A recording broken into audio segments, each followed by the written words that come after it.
Mm.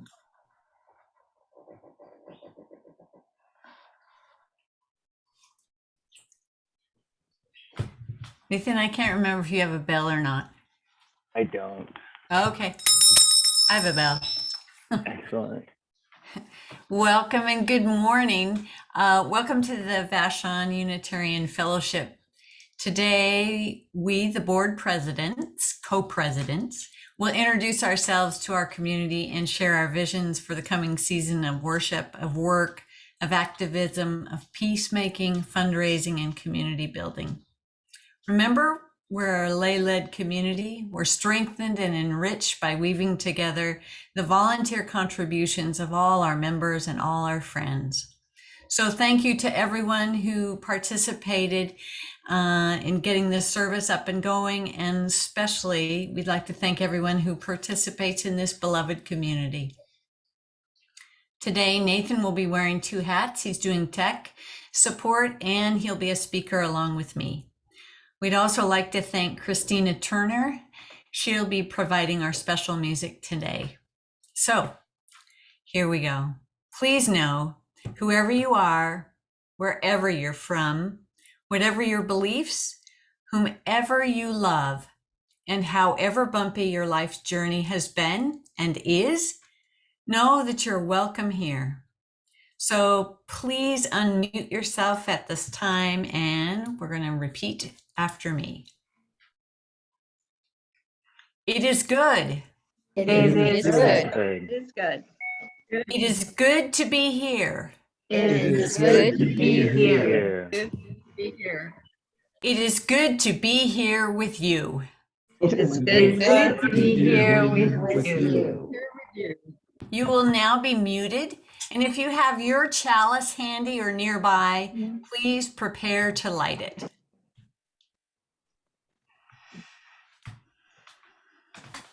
Right.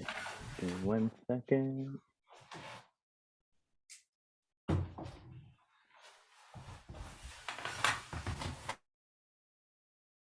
All right. Apologies, I'm getting all organized here. So I'm going to be doing our lighting, and I've got a reading for us. Symbol of light and knowledge, symbol of warmth and freedom. We light this chalice as a symbol of our faith. Here we gather to celebrate hope and the infinite possibilities of love.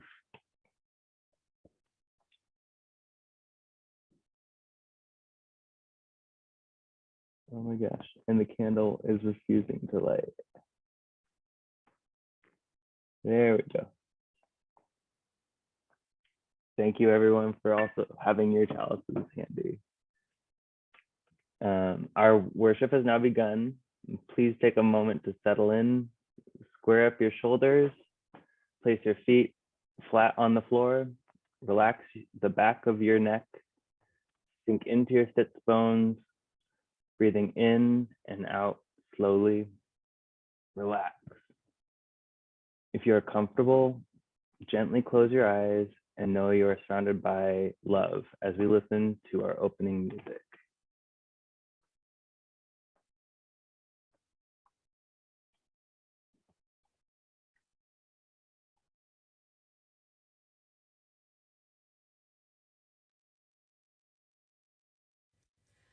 Gathered here in the mystery of the hour, gathered here in one strong body, gathered here in the strong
Kim, you're muted. Sorry.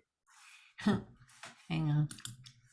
We reside in this beautiful place, and we acknowledge that we're on the traditional homelands of the Swabash Coast Salish Native people. The Puyallup and Muckleshoot people have lived on and stewarded these lands since the beginning of time and continue to do so today.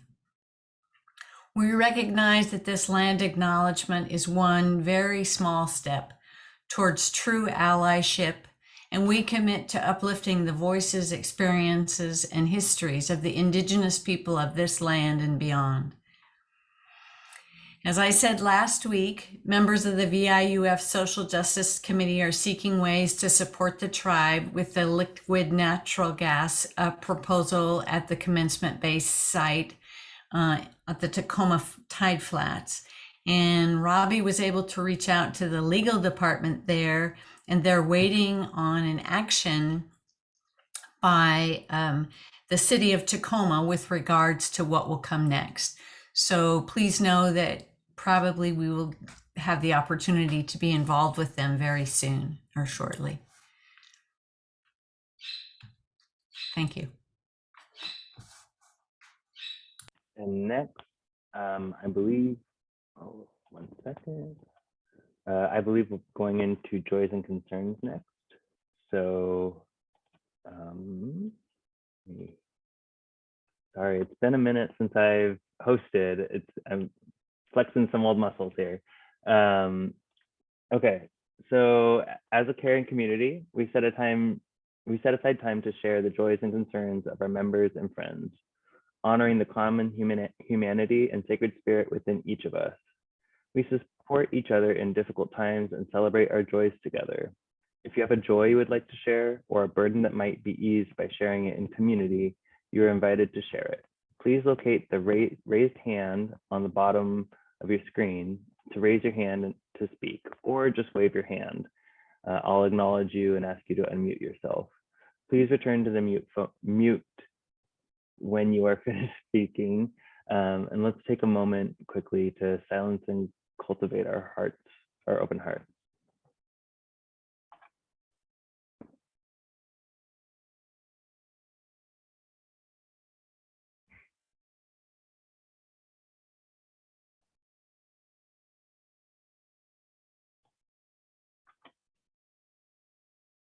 All right, Pamela, I'm seeing you.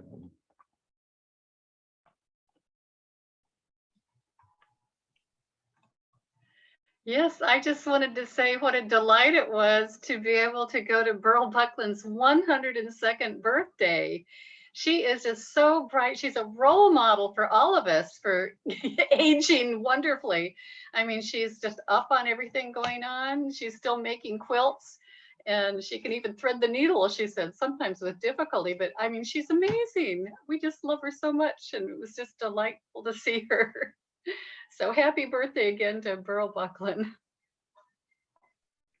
Thanks, Pamela, and happy birthday, Burl. All right, and next I see Vicki. Good morning. It's nice to be here.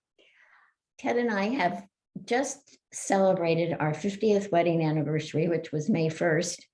And we were able to go with Anne and George Lewis and Annie and Marty Robinson and fly from here to Reykjavik, get on a Viking ship and go around Iceland for a week, watching whales and geysers and rain and birds and delicious food and gelato bars. I mean, it was so lovely. It makes me think about it. I could cry.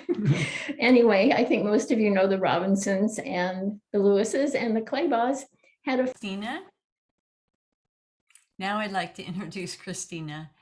Christina is an active member of the vocal arts community here on Vashon, and her life's purpose is embracing wholeness, inspiring healing joy in community.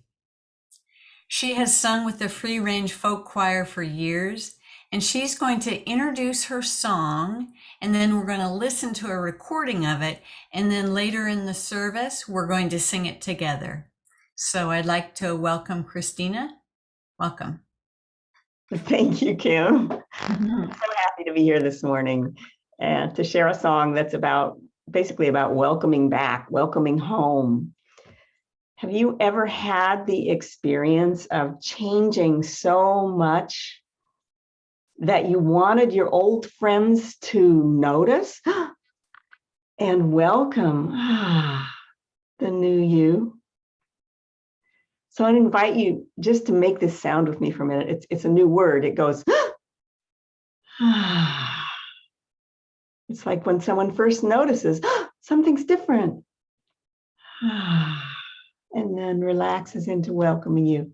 Well, that's a new word that came to me when I was writing this song, because I was invited to a something's different party to welcome home a friend who'd been on an epic journey.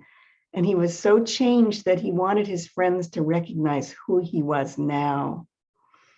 And I was delighted the day after this gathering when I shared this song, when my friend Thomas sent me a recording in many part harmony. He was singing all the harmonies of this song that I had taught the day before. And then I shared that with another friend, and she said, that needs to be a music video. And I was like, okay, I've never made a music video, but I'll give it a try. And this is what came out. So as you listen and watch, ask yourself, what's changing in me that wants to be seen and celebrated today? So go ahead and roll it, Nathan.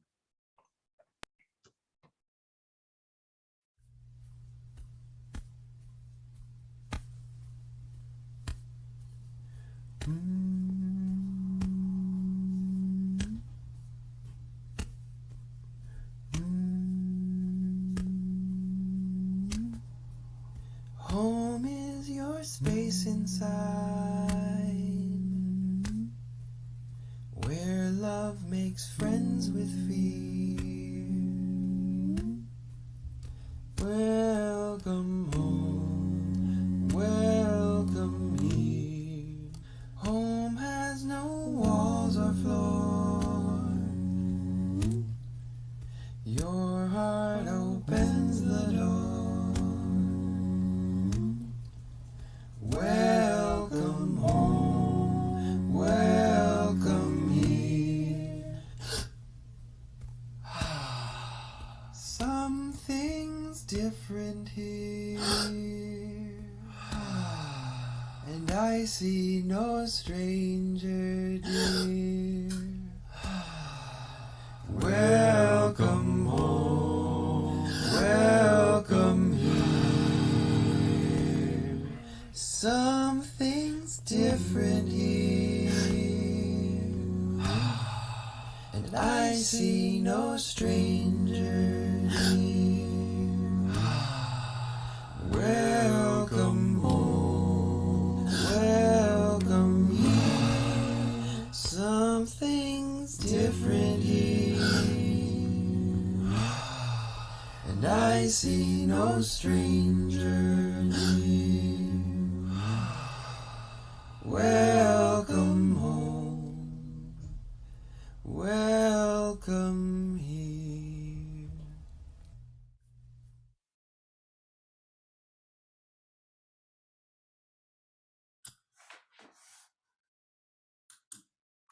Wow.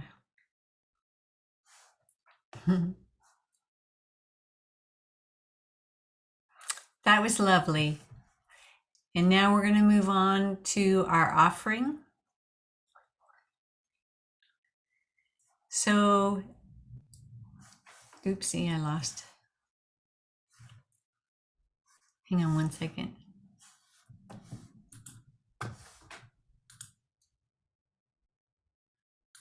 Okay, here we go. As members and friends of Vashon Island Unitarian Community, we share our time, our energy, our creativity, our imagination, and our vision, our talents, our skills, and our gifts. Many of us learn from our agrarian past to share our first fruits or 10% of our income with our temple, our synagogue, our mosque, or maybe our drunk uncles. We learned that sharing felt good.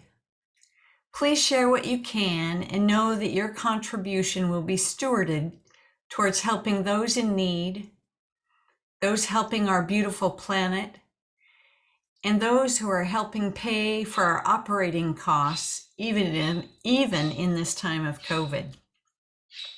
You may go to VIUF.org to donate online.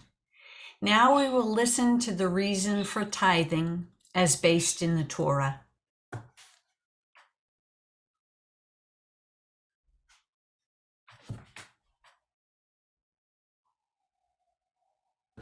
Everything they have is based on the Torah. So tithing is one of the main mitzvahs of the laws of the Torah, to give a tenth of the produce that a farmer grows. He has to give to the Levium, to the Levi, because Levi, that branch of Judaism, they did not get a portion of the land. All the other branches got, Reuben, Shimon, Yehuda, they all got a portion of the land. They all had part land to grow their crops. But Levi were busy taking care of the holy temple and teaching the people. They didn't have time to do planting and growing. So the Jews had to support them and give a tenth of whatever they grow to give to the Levium. That's something to Kohanim, a 50th, different. So tithing, that's called tithing, means giving a tenth of your produce to the Levium, who are the ones who are the teachers and the servants of the Holy Temple. So that's where it comes from. We have to give a tenth of our earnings to poor people, which is based on tithing. That was time of the agricultural civilization that they had then. Today we don't have agriculture too much. We're city people, but we have to give a tenth of what we earn, of earnings, to give to the poor people that comes from that. So that, if the non-Jews have this idea of tithing, it's taken straight from the Torah. There's no question about it. And that's what it's all about. And Rabbi Feinstein says that we have to give a tenth of our time, not only a tenth of our money, but time is money. We have to give a tenth of our time to help other people. People who, we all have our activities that we're involved with, and we're doing for ourselves to make money and do the things. We have to give a tenth of our time to give it to other people also, to help people who need help. Different ways, like we said before, people that are sick, people need rides, people, all different ways we can help people. We have to give a tenth of our time to help other people. So a tenth of our produce, tenth of our money, tenth of our time, it's all taken from the Torah.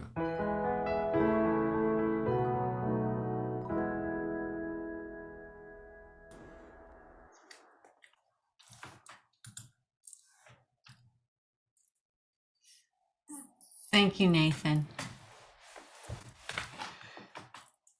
So now we'll come into the portion of our service where Nathan and I are going to discuss the 7 principles of Unitarian Universalism.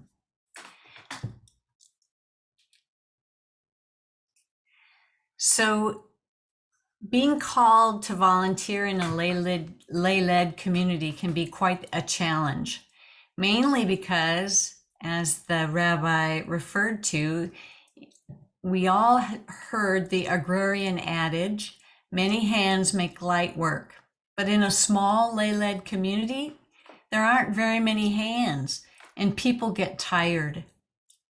So remember that statistically, sometimes small lay-led communities can get out of line with the aligning theological doctrines that called the individuals to be together in the first place.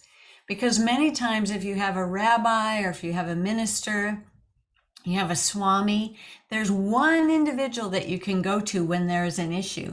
But sometimes in a lay-led community, if there's joys or concerns, the amount of spreading the wealth of the goodness or the bad, it kind of falls on just a few people. So it's so important that we hearken back to the 7 principles so that we have something to hang on to at those times when we just wonder, why am I doing this anyway? So I'm going to talk about the 7 principles that really certainly brought me to Lewis Hall in the first place. And Nathan will talk about those that brought him to Lewis Hall as well. So the first principle, as you can see, is the inherent worth and dignity of every person, or we believe that each and every person is important. Just to be is a blessing. Just to live is holy, the great 20th century Rabbi Herschel wrote. Unitarian Universalists affirm the inherent worth and dignity of each person as a given of our faith. It's an unshakable conviction calling us to self-respect and respect for others.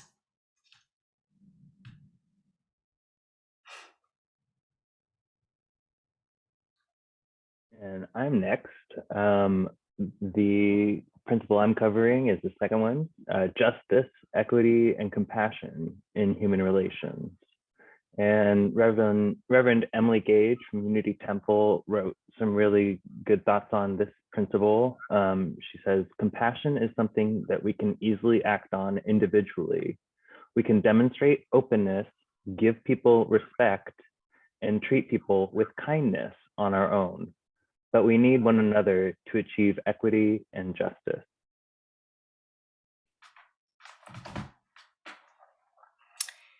The third principle, acceptance of one another and encouragement to spiritual growth in our congregations.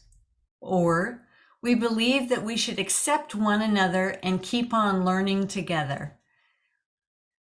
We need souls that can take in the world in all its complexity and diversity, yet still maintain our integrity. We need souls that can love and be in relationship with all of this complexity. Instead of fight or flight, we need a spiritual posture of embrace. This is what we come together to understand and to learn more about every Sunday and every day of the week.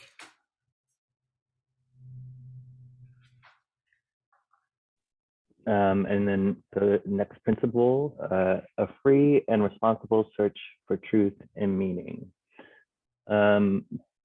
Again, referencing the UUA website, Reverend Paige Getty from the UU Congregation of Columbia, Maryland, wrote some great thoughts on this principle that really resonated with me. She said, as responsible religious seekers, we recognize that we are privileged to be free, to have resources to pursue life beyond mere survival, to continually search for truth and meaning, to exist beyond bonds of dogma and oppression, and to wrestle freely with truth and meaning as they evolve. This privilege calls us not to be isolated and self-centered, believing that our single perspective trumps all others, but rather to be humble, to be open to the great mysteries of truth and meaning that life offers. And those mysteries may speak to us through our own intuition and experience, but also through tradition, community, conflict, nature, and relationships.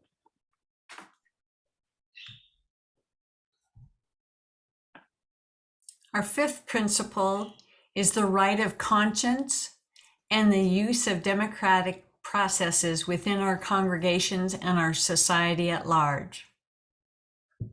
We believe that all persons should have a vote about the things that concern them. So it's important for us to continue to work both within the spiritual realms and the political realms in our communities, be it if you're on the community council or if you're on your water board. Those things matter in terms of keeping democratic processes alive and well. And so many of us in this community, this UU community, do so many things that are politically enriching, and we just need to keep the democratic processes in line in our church activities as well. Democracy means I'm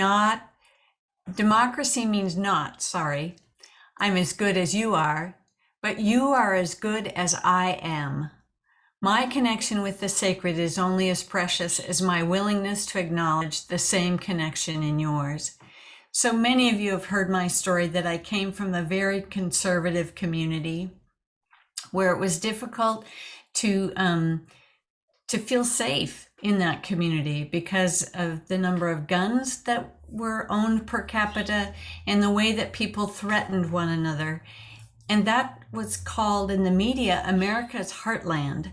And so it didn't resonate with my heart. And I can just tell you how thankful I am to be on Vashon. So many times I just wake up and all day long thank my lucky stars that I'm here with you. But I also know there's a lot of work to be done in America's Heartland.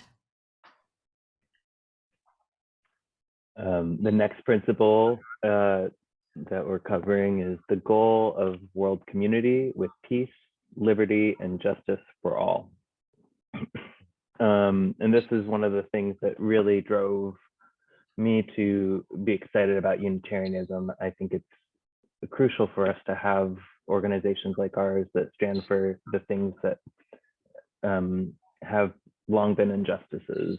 And Reverend Sean Parker Dennison of the Tree of Life congregation in McHenry, Illinois, wrote some words on this principle that really resonated. He says, as naive or impossible as the sixth principle may seem, I'm not willing to give up on it. In the face of our culture's apathy and fear, I want to imagine and help create a powerful vision of peace by peaceful means, liberty by liberatory means, justice by just means. I want us to believe and to live as if we believe that a world community with peace, liberty, and justice for all is possible. There is no guarantee that we will succeed, but I can assure you that we will improve ourselves and improve the world by trying. Again, that's Reverend Sean Parker Dennison.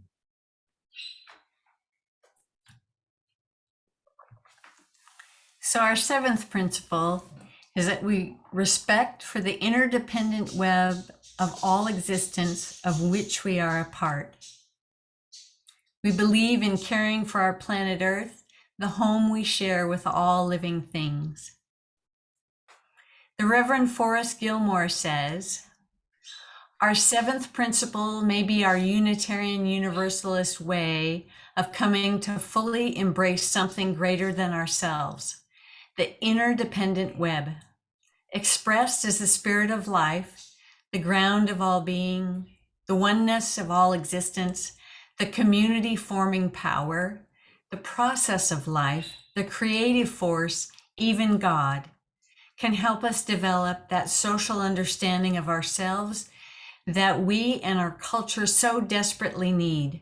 It's the source of meaning to which we can all dedicate our lives. So the important thing for me about this seventh principle is it's not just the environment that's out there, it's the environment that's in here, that's inside of me. It's how I express my connection to those less fortunate than myself.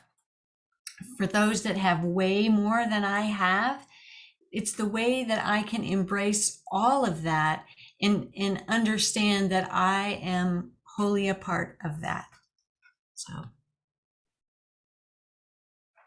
So we'd like to talk to you now just briefly about how we want to reconnect to our faith traditions and what our proposals or our visions for the year are.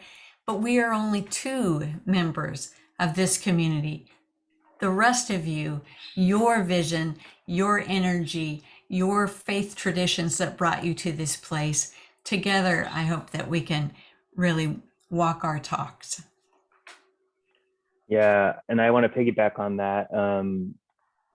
While Kim and I were talking about this service, Kim recalled that someone was talking about how important our faith traditions, our origins of our faith traditions are to the rest of our spiritual journey, even if we don't fully align with what we started with. So for example, I grew up in an evangelical Presbyterian church, and I had a lot of turmoil in that with a lot of hypocrisy and feeling we're out of place as a queer person in a really conservative environment. And sometimes I cringe a little bit at the idea of returning back to that faith tradition because it feels toxic to me. But there were so many positive things that I gained from that community. I learned from this historical figure. I'm not sure if y'all have heard of him, but his name is Jesus. And he actually was a pretty cool dude that was really caring. And he taught me a lot about the benefits of altruism and the value of each individual and the gifts that they bring to the table and the necessity of relishing the beauty of life and the world around us. And so while this faith practice that I started out in doesn't necessarily fully speak to me today, there were some beautiful parts of it that I can cling to and bring to Unitarianism in a different way than I think someone else with a different background might be able to. And my faith background was pretty similar to Nathan's, but where he was an evangelical Presbyterian, I was a Presbyterian and then an evangelical.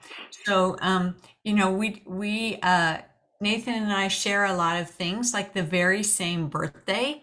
So I'm kind of worried about the community with that. You've got two Sagittarians who can just fly by the seat of their pants, perfectly happy. But nonetheless, I started out as a Methodist and then was a Presbyterian and evangelical. I belonged to a number of mission churches, very small lay-led churches, one on the Navajo reservation that was absolutely most of the services were done in Navajo, but I went every Sunday anyway. And most recently, I was a karma yogi to a Shivananda priest.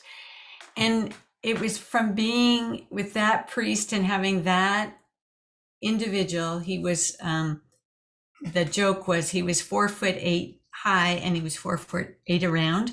A dear person, and his dad had been a priest, his grandfather had been a priest, and his great grandfather had been a priest. So he came from this lineage of Shivanandans. And he was the person that really made me understand God in all these names and forms. He helped me to understand that I could embrace God in all these names and forms, and I probably wouldn't fall off the edge of the earth this way or that way if I didn't just keep those evangelical teachings about it was black or it was white, if I didn't keep those in line. And that broadened sense of spirituality has been nothing but life-giving to me. I have really appreciated it. So I hope that as we come together, that we will be more comfortable as a community sharing where we came from and how we got to be warming those chairs at Lewis Hall when we're able to do that. Because I think those strengths that we learned as children and young people and as people who've made those choices, that can help us to be stronger. So this year, in terms of the principle that talks about being involved in that greater interdependent web, that seventh principle, I really want to work with our community on Vashon about understanding the doctrine of discovery. And I know many of you are better historians than I am, but the doctrine of discovery, that piece of a papal bull that was written in 1452 continues to influence policies made both in Canada and the US and where other indigenous people were colonized, Africa, Australia, New Zealand, Central America, South America. And so I think that if we as adults begin to understand that was left out of most of our history books and most of our traditions when we learned about Thanksgiving or whatever, I think if we begin to understand how that came to be, we will then be able to give more of our emotional time and energy towards the National Indian Boarding School Healing Project.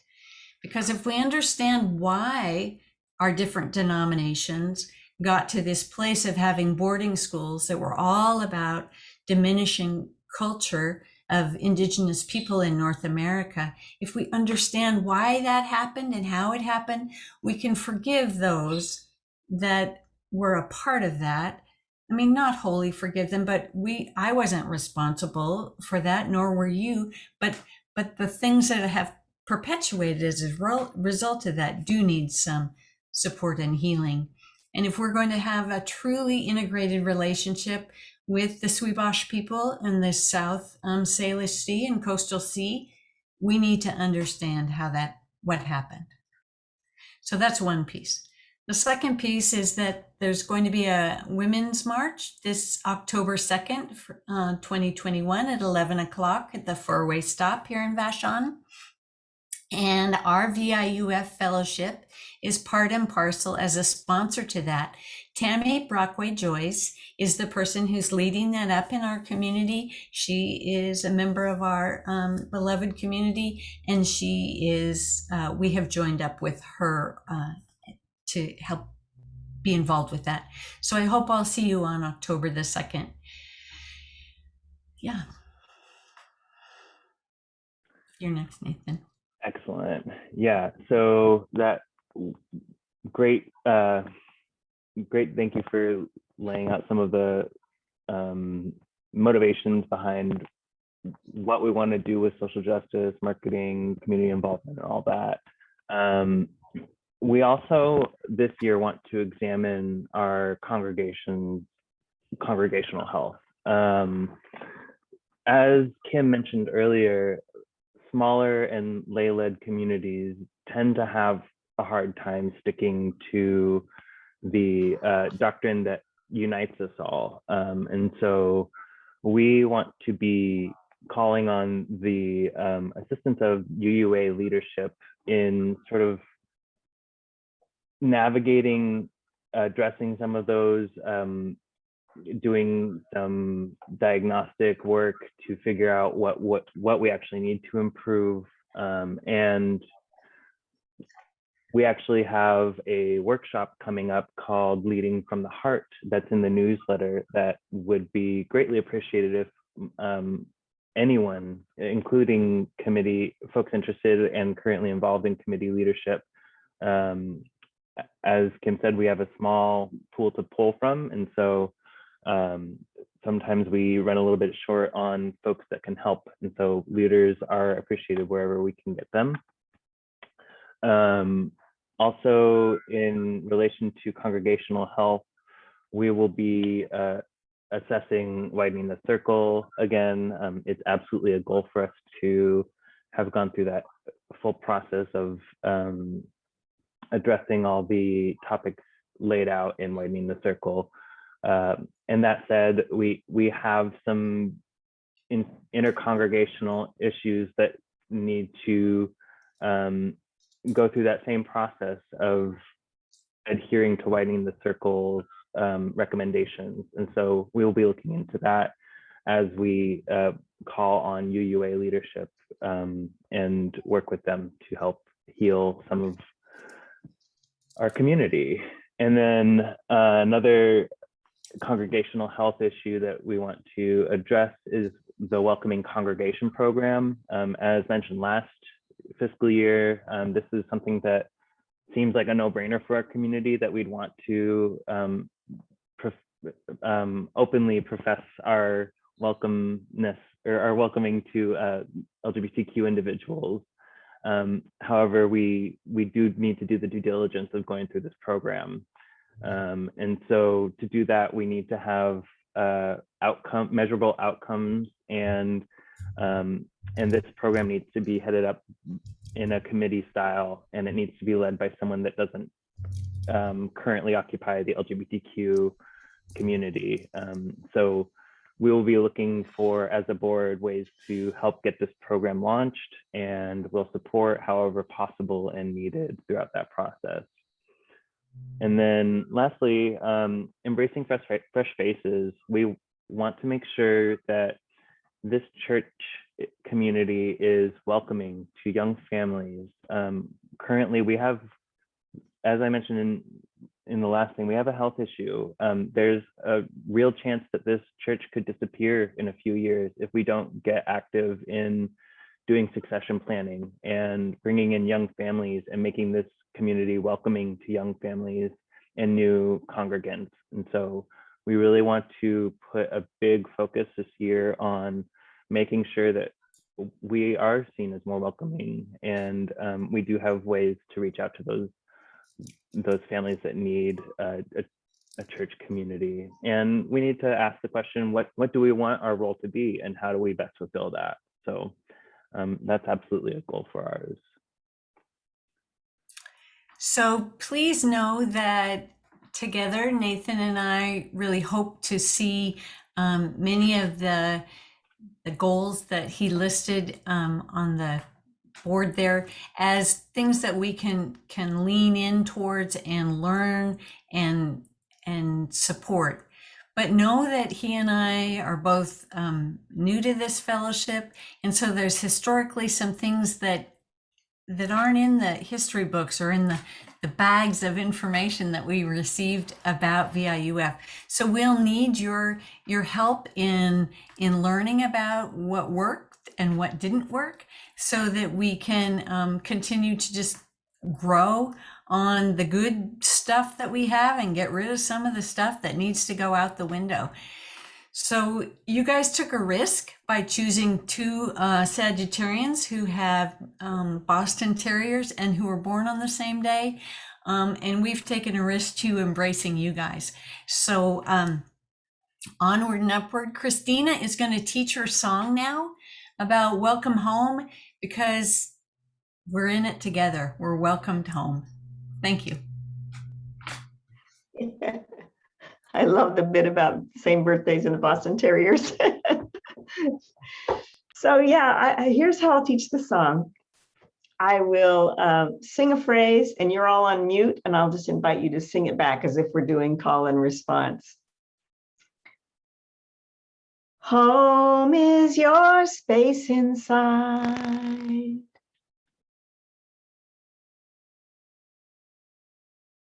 Where love makes friends with fear.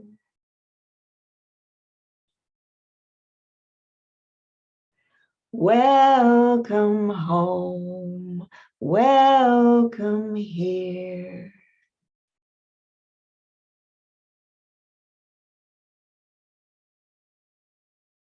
Home has no walls or floor.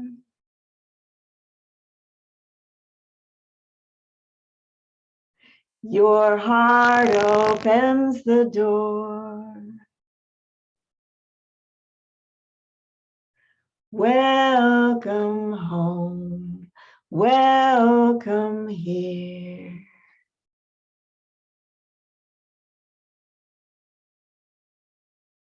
And this is where you make that new word.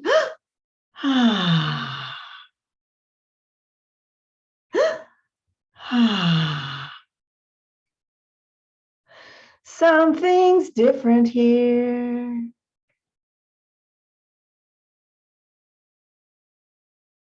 And I see no stranger dear.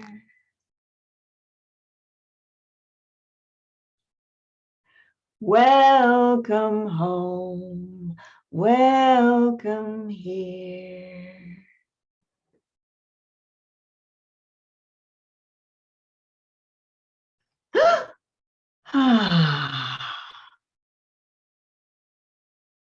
Something's different here. And I see no stranger dear. And then all together, welcome home, welcome here.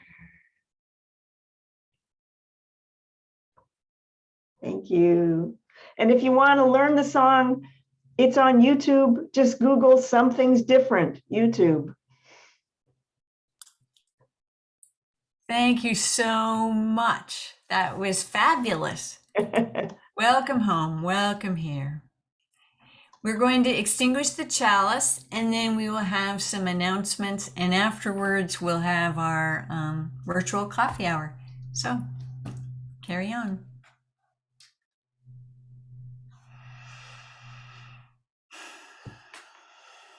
All right.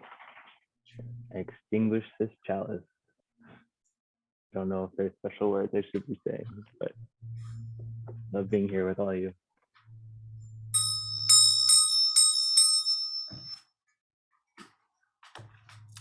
So welcome home and welcome here. Now is our time for announcements. So if you have announcements about events sponsored by the fellowship, please raise your hand, either using your button or just wave it, and Nathan will call on you. And when there's no more announcements, we're going to adjourn our service, and you're certainly welcome to stay. Thanks so much. It was great to see all of you. All right. Thanks, Kim. Pamela, I saw you first. Okay. I wanted, can you hear me? I wanted to announce that next week, after the service, will be our first book club meeting of the year, and it's The Happiest Man on Earth, A Beautiful Life of an Auschwitz Survivor. And I thought when I saw the title, oh, this would be a kind of a downer, but this guy survived both Buchenwald and Auschwitz, and he survived, and he was so happy afterwards. He said he just blesses every single day of life that he is still alive and everything. And it's just a joyful book to read when you think of all the ways he survived all these things. So it's a quick read. I read it in one night. You might, you can take, we have a week to read it, but please, I hope a lot of you will read it and come and join the discussion afterwards. And meanwhile, next month, October, the book club is going to need to be the last Sunday of the month, because I'm not here the fourth Sunday, but it's the Overstory, a novel by Richard Powers. It's a big long one, so you might want to start doing this earlier. It's almost 500 pages long, so it's an interesting book, and it all ties together in the end. But it's about trees and all the stories of people related to that. It's interesting. So I hope that you'll come next week, and then the following week, you need to start reading ahead of time for that one though. But I hope you'll come and enjoy this one. It should be a really good discussion. Thank you. Thanks so much, Pamela. Jessica, I see you. I think I caught you off guard, sorry. It's okay. Sean was calling me right at the moment that you were saying unmute myself. So I'm so sorry. We have had a women's group that I've facilitated with some of the other congregation members for the last, I think, 4 years.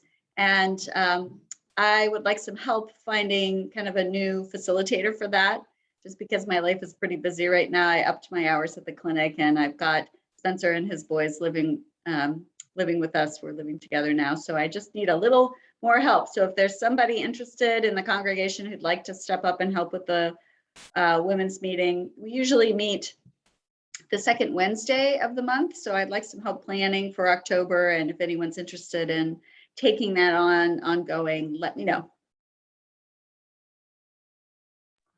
Thanks, Jessica. And Beth, I see you.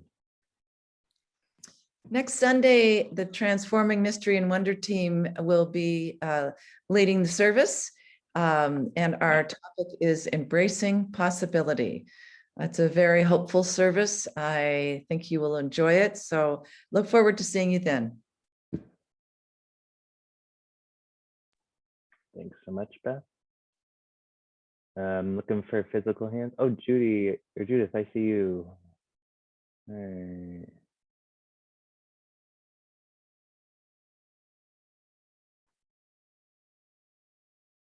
And we gotta get you unmuted. There you go. Okay, I think I'm unmuted, right? Yes. If any of you didn't see this, I see my picture slowed down again. I'm sorry about that. But anyway, there's an article in the this week's newsletter, and it's that we're reviving something called Outside the Box that we did previously, thanks to that fight. And now we're starting that again. And so anyone who likes to send a poem, we can't take long pieces, but fairly short pieces, either poem or a little bit of prose writing that they like to submit, and we will print those with the newsletter once a month. So, and so we may not be able to get, if there are a lot come in, we may have to do one next month or something like that. But anyway, starting it again, and I hope people will send things in. Thank you. Thanks, Judy. Any other hands?